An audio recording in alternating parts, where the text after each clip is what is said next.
आज इस वीडियो में आप दुनिया के सबसे पावरफुल मेडिटेशन के बारे में जानेंगे। एक ऐसा मेडिटेशन जो आपको और आपकी लाइफ को पूरी तरह से बदलने की ताकत रखता है। इसमें आपके पूरे नजरिए को बदलने की ताकत है। तो अब ज्यादा टाइम वेस्ट न करते हुए मैं आपसे बस इतना ही कहूंगा कि इस वीडियो को बिल्कुल भी मिस न करें और इसे पूरा देखें। आज से लगभग 2500 साल पहले इस दुनिया में एक ऐसे साइंटिस्ट का जन्म हुआ था जिन्हें कुछ लोग भगवान का अवतार कहते हैं तो कुछ मानवता का उद्धार करने वाला, और उस महान व्यक्ति का नाम था गौतम बुद्ध। जैसा कि हम सभी जानते हैं कि सिद्धार्थ गौतम एक राजा के बेटे थे और खुद भी एक राजा थे, इसीलिए उन्होंने अपने जीवन के शुरुआती कुछ साल महल की शानो शौकत के बीच बिताए थे। लेकिन एक दिन जब सिद्धार्थ अपने रथ पर बैठकर अपने राज्य का भ्रमण कर रहे थे तो उन्होंने एक मरे हुए व्यक्ति को देखा जिसे 4 लोग अपने कंधों पर उठाए हुए थे और बाकी लोग पीछे पीछे चल रहे थे। सिद्धार्थ ने ऐसा पहले कभी नहीं देखा था। उस घटना को देखने के बाद सिद्धार्थ के मन पर इतना गहरा असर हुआ कि उन्होंने अपना सारा राज्यपाठ छोड़ दिया और संन्यास ले लिया और सत्य की खोज में निकल पड़े। दोस्तों, ऐसा कहा जाता है कि 6 साल की कठिन तपस्या के बाद भी जब उन्हें कुछ हासिल नहीं हुआ तो सिद्धार्थ एक पेड़ के नीचे वही ध्यान लगाकर बैठ गए जो वो बचपन में लगाया करते थे और खुद से वादा किया कि जब तक मुझे मेरे सभी सवालों के जवाब नहीं मिल जाते मैं यहां से नहीं हिलूंगा, चाहे इसके लिए मुझे अपनी जान ही क्यों ना गंवानी पड़े। कहा जाता है कि गौतम बुद्ध 48 दिनों तक उस पेड़ के नीचे बैठे रहे और 48 दिनों के बाद वैशाख की पूर्णिमा की शाम को यानी फुल मून इवनिंग को उन्हें ज्ञान की प्राप्ति हुई। बुद्ध को शाक्य मुनि के नाम से भी जाना जाता है और जिस ध्यान या मेडिटेशन के माध्यम से गौतम बुद्ध को ज्ञान की प्राप्ति हुई उस मेडिटेशन का नाम है विपासना मेडिटेशन। विपासना मेडिटेशन एक बहुत पुरानी तकनीक है। इसका जिक्र अर्गवेद में भी किया गया है, लेकिन समय के साथ मेडिटेशन की यह टेक्निक लुप्त हो गई। लेकिन ज्ञान प्राप्ति के बाद गौतम बुद्ध ने अपने शिष्यों को यह मेडिटेशन टेक्निक सिखाई और इसे पूरे भारत में फैलाने को कहा ताकि ज्यादा से ज्यादा लोग इस पावरफुल मेडिटेशन टेक्निक को जानकर अपने दुखों और परेशानियों से छुटकारा पा सकें। विपासना मेडिटेशन दुनिया का कितना शक्तिशाली मेडिटेशन है, इसका अंदाजा आप यह जानकर लगा सकते हैं कि जब सम्राट अशोक ने कलिंग युद्ध में लाखों लोगों को मरा हुआ देखा तो सम्राट अशोक के पश्चाताप की कोई सीमा नहीं थी। तब एक बुद्धिस्ट ने सम्राट अशोक को विपासना मेडिटेशन करने की सलाह दी थी। दोस्तों, कहा जाता है कि इसके बाद सम्राट अशोक का जीवन हमेशा के लिए बदल गया और जिस अशोक ने कलिंग युद्ध में लाखों लोगों को मारा था उसी अशोक ने अपने राज्य में जानवरों को मारने तक पर बैन लगा दिया था। सम्राट अशोक विपासना मेडिटेशन से इतने प्रभावित हुए कि उन्होंने 8 बौद्ध भिक्षुओं को दुनिया के अलग अलग हिस्सों में भेजा ताकि दुनिया भर के लोग विपासना मेडिटेशन सीख सकें। अब विपासना मेडिटेशन बाकी सभी मेडिटेशनों से इतना अलग क्यों है और ऐसा क्या है जो इस मेडिटेशन को इतना पावरफुल बनाता है? तो देखिए, बचपन से ही हमारे मन में ढेर सारी यादें, अच्छी बुरी भावनाएं, हमारी दबी हुई इच्छाएं, आवेग जमा होते रहते हैं और ये सारी चीजें सबकॉन्शियसली हमारे पूरे बिहेवियर, इनफैक्ट हमारी पूरी लाइफ को कंट्रोल करती हैं और हमें इसका पता भी नहीं चलता। जैसे कि मान लीजिए हम किसी इंसान पर बहुत ज्यादा यानी हद से ज्यादा भरोसा करते हैं और जब ऐसा व्यक्ति हमारा भरोसा तोड़ता है तो हमारे दुख और दर्द का कोई अंत नहीं होता। कुछ लोग तो डिप्रेशन में भी चले जाते हैं, लेकिन कहते हैं ना कि समय सारे घाव भर देता है तो हम कुछ महीनों या कुछ सालों में ठीक हो जाते हैं। लेकिन हमारा सबकॉन्शियस माइंड यानी हमारा अवचेतन मन उन सारे इंसिडेंट्स को अपने अंदर स्टोर कर लेता है और अपने अंदर उस बात को मजबूती से बैठा लेता है। फिर हमारा सबकॉन्शियस माइंड यही मानता है कि भरोसा मतलब दुख, दर्द और डिप्रेशन, या यूं कहें कि वो बात हमारे बिलीफ सिस्टम का हिस्सा बन जाती है और फिर हमारा सबकॉन्शियस माइंड हमें उस दुख से बचने के लिए पूरी जिंदगी किसी पर भरोसा नहीं करने देता जब तक कि हम अपना पूरा बिलीफ सिस्टम न बदल दें। दोस्तों, यह तो मैंने आपको सिर्फ एक छोटा सा एग्जाम्पल दिया है। हमारा अवचेतन मन ऐसे ना जाने कितने अच्छे बुरे बिलीफ से भरा हुआ है। इस बात को गहराई से जानने के लिए 1937 में लियोपोल्ड सीजी ने ह्यूमन पर्सनालिटी के डीप बिहेवियर को समझने के लिए एक ह्यूमन पर्सनालिटी टेस्ट का आविष्कार किया, जो बाद में सीजी टेस्ट के नाम से फेमस हो गया। अब आप सोच रहे होंगे कि मैं आपको यह सब क्यों बता रहा हूं, तो जान लीजिए कि विपासना मेडिटेशन के लाखों फायदों में से एक फायदा यह भी है कि विपासना मेडिटेशन के माध्यम से आप अपनी गहराई को जान पाएंगे। विपासना मेडिटेशन कितना पावरफुल है और यह किस हद तक इंसान की जिंदगी में बदलाव ला सकता है, इसका अंदाजा आप इसी बात से लगा सकते हैं कि भारत की तिहाड़ जेल से लेकर अमेरिका की डोनाल्डसन जेल तक में कैदियों के बिहेवियर को सुधारने के लिए विपासना मेडिटेशन करवाया जाता है, ताकि कैदी बाहर जाने के बाद फिर से कोई क्राइम न करें।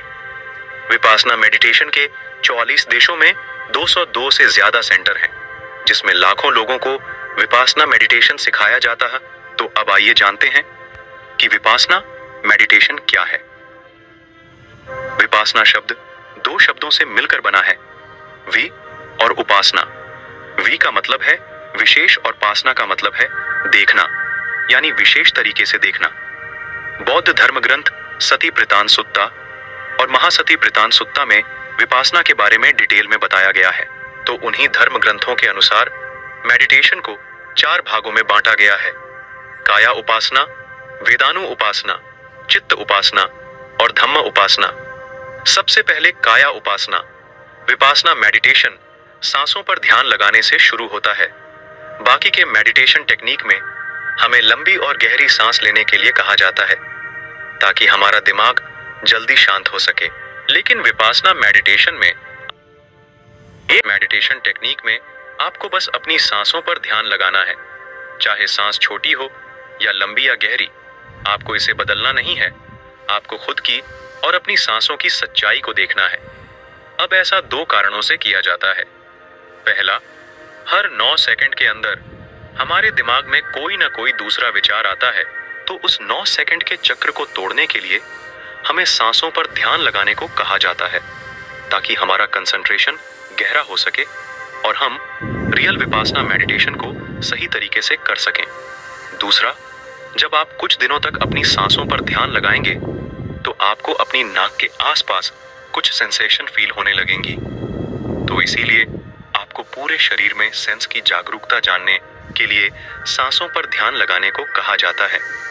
अब अपनी सांसों पर ध्यान लगाने के अलावा आपको एक और काम करना है कि जब भी आप किसी चीज को देखें तो सबसे पहले अपने दिमाग से उस चीज की पहचान हटा दें।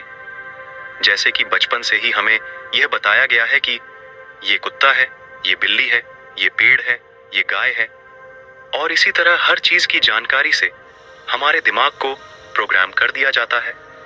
अब 2 मिनट के लिए अपने दिमाग से ये बात हटा दें कि ये कुत्ता है और फिर उसे देखें। क्या आपको पता है कि इस तरह से देखने से क्या होगा? आपका दिमाग ये समझने की कोशिश करने लगेगा कि अगर ये कुत्ता नहीं है तो फिर क्या है, और इस तरह से चीजों को देखने से आपकी जिज्ञासा और ऑब्जर्वेशन पावर बहुत बढ़ जाएगी। आप हर चीज को बहुत जिज्ञासा और ध्यान से देखने लगेंगे। हमें अक्सर बच्चों की तरह जिज्ञासु होने के लिए कहा जाता है, लेकिन कोई भी हमें यह नहीं बताता कि बच्चों की तरह जिज्ञासु कैसे बने। देखिए, बच्चे इतने जिज्ञासु इसलिए होते हैं क्योंकि उनका दिमाग हमारे दिमाग की तरह प्रोग्राम नहीं होता। उन्हें नहीं पता होता कि ये कुत्ता है, ये बिल्ली है, यह पेड़ है, यह गाय है, जब तक कि हम उन्हें इन सब चीजों के बारे में न बता दें। इसलिए बच्चे हर चीज बहुत ध्यान से देखते हैं और उनका दिमाग अपने आसपास की हर चीज को समझने की कोशिश करता है।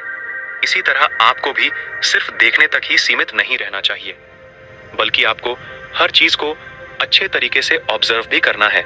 मान लीजिए अगर 2 लोग आपस में बात कर रहे हैं या आप किसी से बात कर रहे हैं, तो आपको उस बात को तुरंत अपने पुराने बिलीफ सिस्टम से जज नहीं करना है कि आप सही हैं, वो गलत है, या वो सही है, आप गलत हैं।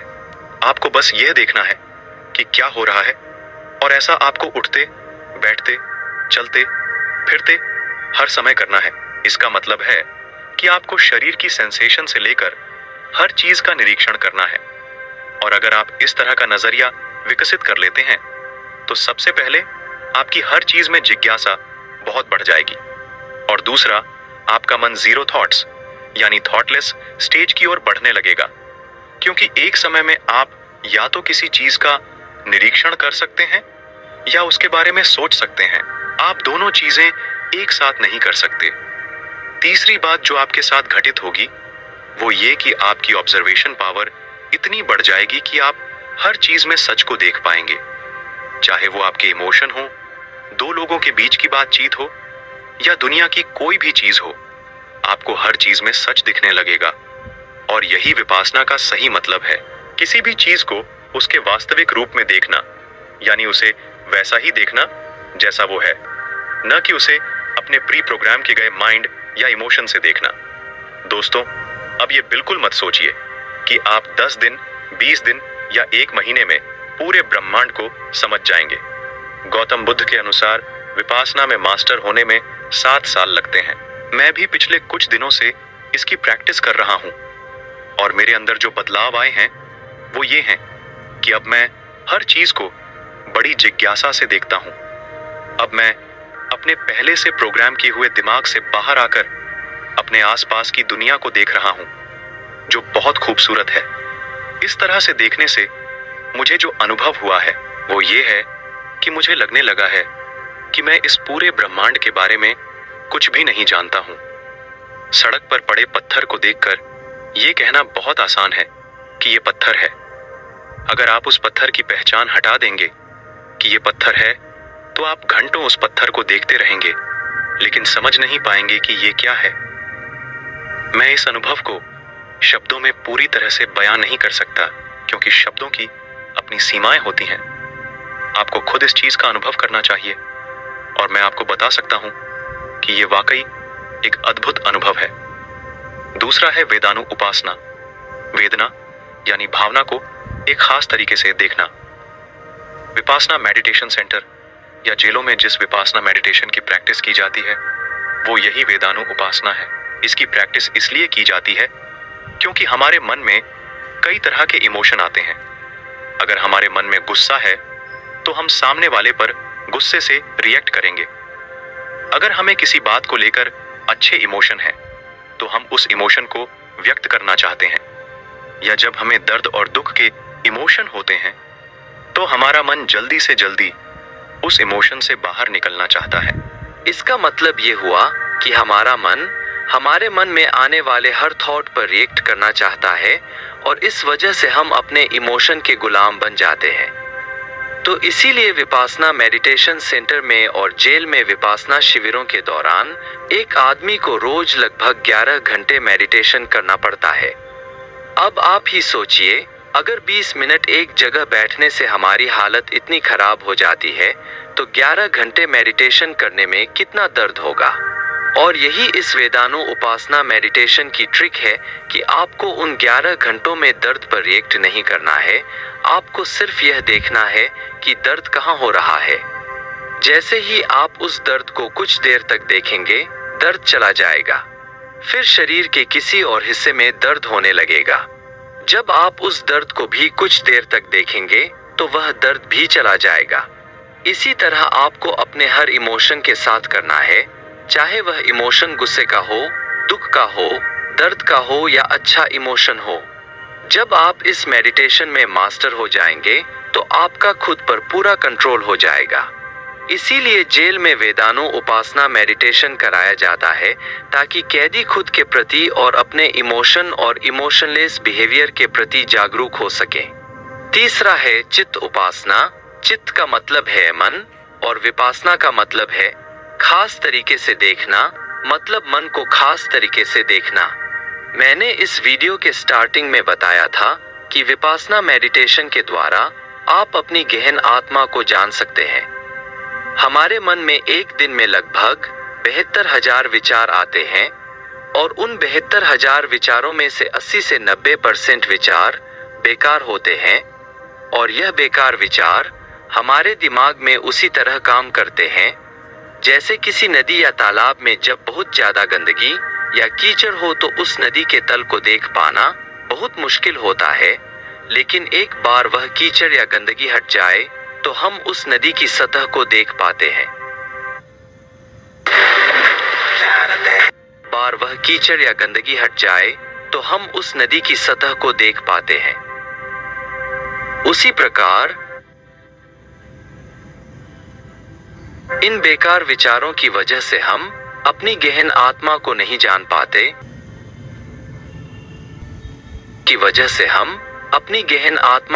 जान पाते, क्योंकि हमारा मन हमेशा इन बेकार विचारों को सोचने में लगा रहता है। चित्त उपासना मेडिटेशन के अनुसार आपको केवल अपने विचारों का निरीक्षण करना है, यानी बिना रिएक्ट किए उन्हें देखना है। अब वो विचार बहुत नेगेटिव या बहुत पॉजिटिव हो सकते हैं, पर आपको उन विचारों पर रिएक्ट नहीं करना है।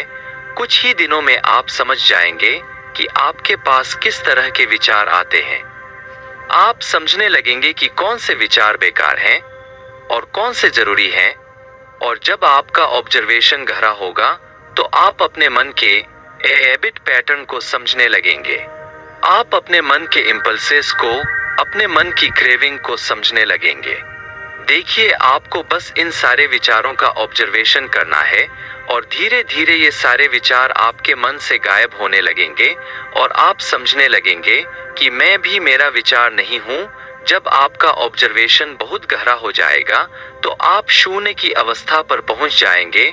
वहां पहुंचने के बाद आपके जीवन में चमत्कार होने लगेंगे। चौथा है धम्मा उपासना, यानी धर्म और विपासना, यानी धर्म को विशेष तरीके से देखना या उसे उसके वास्तविक रूप में देखना। यह बुद्ध द्वारा दी गई शिक्षाओं का सही ढंग से पालन करने की बात कही गई है। बौद्ध धर्म के अनुसार ज्ञान प्राप्त करने के लिए बौद्धों को कई रूल्स एंड रेगुलेशंस फॉलो करने होते हैं। एग्जाम्पल के लिए, बौद्ध धर्म में ज्ञान प्राप्त करने के लिए 7 मुख्य चरण हैं: सच्चाई और प्रकृति की मननशील जांच, ऊर्जा, परमानंद की खुशी, विश्राम और मार्ग, एकाग्रता और ज्ञान। लेकिन सनातन धर्म में 8 चरण हैं: यम, नियम, आसन, प्राणायाम, प्रत्याहार, धारणा, ध्यान और समाधि। इन चरणों के अलावा कई योग हैं, जैसे भक्ति योग, कर्म योग, जिनका पालन करके व्यक्ति परम में लीन हो सकता है। इसी तरह विभिन्न धर्मों के अपने अलग अलग नियम और कानून हैं। इससे मुझे स्वामी विवेकानंद जी के जीवन की एक घटना याद आ गई।